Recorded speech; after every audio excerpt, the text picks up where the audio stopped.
Hi, I used to make a lot of videos for League of Legends, mostly about my mains, Thresh top and AD Kassadin. Now, I'm back and I'm here to tell you how best to play Thresh top. Just a quick disclaimer, I'm saying what I think is the best way to play Thresh top, not the best way to play Thresh. And of course, don't take this into ranked unless you're absolutely determined to and have plenty of practice and experience.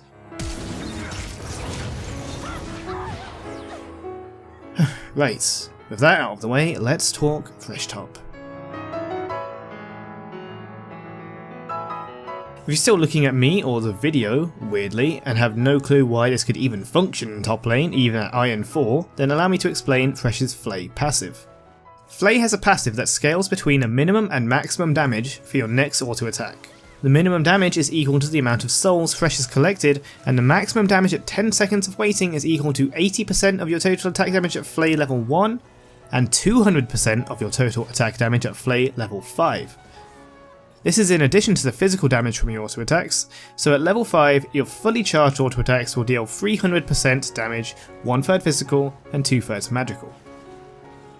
When you're in the support role, you don't get enough gold to itemize AD for the maximum damage, nor attack speed for spamming the minimum damage. So if you do take him into a lane, preferably top, you've got more gold to work with and aren't required to buy ancient coin or support items like redemption and lock-in. It might seem tempting to sink your gold into full AD such as Bloodthirster or Infinity Edge, but this usually isn't viable as Thresh only has a range of 450. Trying for an auto at this range will usually get Thresh caught and killed rapidly since you aren't tanky enough. However, the AD build path works using rapid fire cannon, extending the first auto attack to 600 range.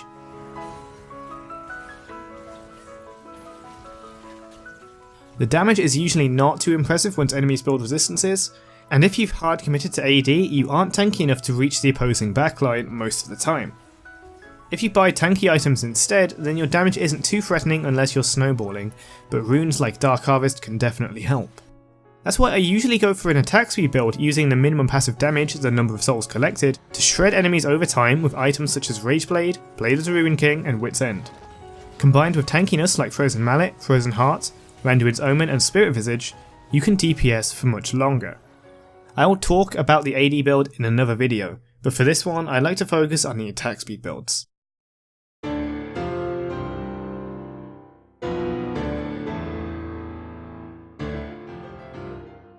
Broken down, I start any of the items I mentioned earlier first. Rageblade, Blade of the Ruin King or Wit's End, depending on the enemy laner and team comp. If the enemy is tanky and the enemy team is tanky, I'll take Blade. If the enemy is magic or magic heavy, I'll take Wit's End. And if neither of those apply, I'll take Rageblade first. And if I don't, I take it second.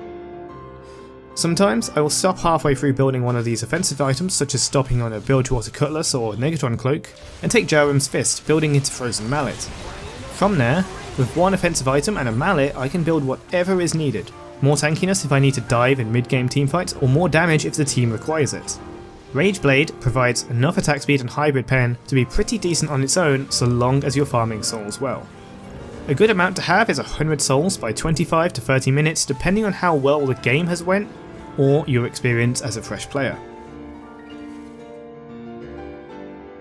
I may follow up with Randuin's Omen versus fed crits like Tristana or Yasuo, Deadman's Plate if I need to initiate and chase, Frozen Heart if I need to peel or deal with attack speed champs, and finishing Wit's End, Spirit Visage or Adaptive Helm for a heavy AP.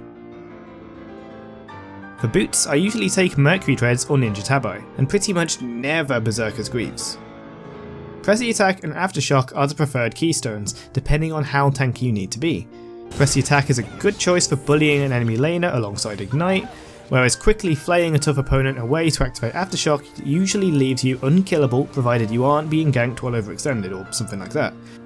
Here are two example rune pages that I use. You can switch the secondary tree to your preference or to fit yours and the enemy's team comp. When you do build in the early game, AD is preferred for poking your opponent and snowballing, such as 2 longswords early or a pickaxe to build into either Blade of the Ruin King or Rageblade. Defensively taking ruby crystals into Jarum's Fist is good for surviving tough lanes and ganks. Now with items out of the way, let's talk laning and teamfighting.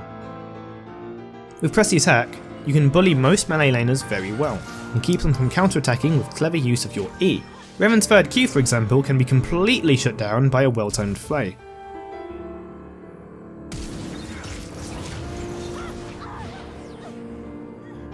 Due to Thresh's innate tankiness and flay disengage, it's usually very difficult to actually lose a lane or end up feeding, so most lanes are either advantageous or fairly neutral. In either case, Thresh proves the perfect gank partner for your jungler. Use your lantern behind your own tower or behind a jungle wall to give your jungler a free gap closer and the possibility of dodging your enemy's usual wards.